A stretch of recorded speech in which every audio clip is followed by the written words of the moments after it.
Hello किसान भाइयों, मैं सुधीर कुमार। मैं आपसे एक जानकारी शेयर करना चाहता हूँ। मैं आपसे बताना चाहता हूँ कि अगर आपकी फसल गेहूँ की बई है और फसल 45 से 50 दिन या 60 दिन की हो चुकी है, तो आप यूरिया की खाद बहुत मुश्किल से मिल रही है, काफ़ी महंगी हो चुकी है।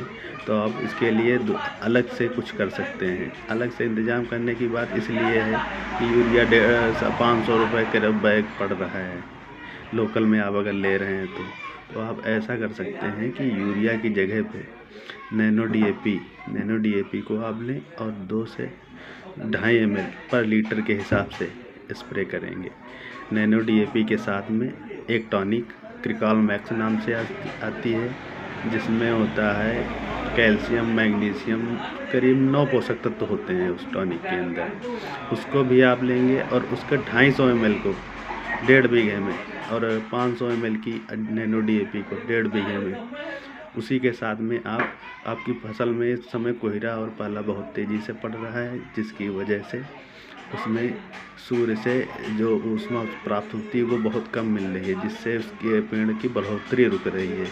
इसलिए आप अपने पेड़ को भोजन पर्याप्त मिले, इसके लिए आप उसमें ह्यूमिक एसिड आता है, जो मैं कोई कंपनी का प्रचार नहीं कर रहा हूँ, बट आप अगर ये कर सकते हैं कि ह्यूमिक एसिड हो सके तो लिक्विड फॉर्म वाला लें। अगर नहीं मिलता है तो आप पाउडर फॉर्म वाला भी घोल सकते हैं।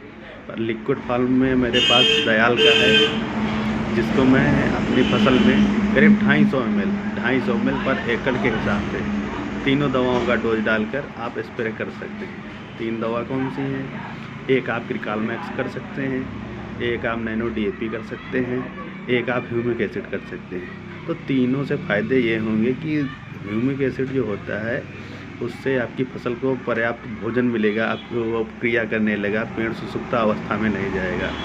नैनो डीएपी में क्या होता है, आपको भी पता है, नैनो डीएपी में फास्फोरस होता है 16% और 5% आपका यूरिया होता है, नाइट्रोजन। तो नाइट्रोजन क्या करेगा, पेड़ को हरा भरा करेगा, और फास्फोरस आपका क्या करेगा, फास्फोरस आपकी फसल को, पेड़ की जड़ को अच्छी ग्रोथ करेगा। ह्यूमिक एसिड क्या करेगा, इनकी क्रियाएं अच्छे से होंगी। और रही बात, अगर आपकी फसल में जिंक, कार्बन, मैग्नीशियम, बोरॉन, ये सारे पोषक तत्वों की कमी होगी तो क्रिकॉल मैक्स आपकी वो सभी समस्याएं को दूर कर देगा। तो मेरा मानना यह है, आप अपनी फसल में एक स्प्रे ज़रूर करें। अगर किसान भाई अफोर्ड कर सकते हैं तो उसमें एक फंगीसाइड लगा लें, नहीं लगा पा रहे हैं तो कोई बात नहीं, इतना आपको करना है। यही जानकारी थी, मैं आपसे साझा करना चाहता था। हो सके तो मेरे चैनल को लाइक एंड सब्सक्राइब कर लें। धन्यवाद।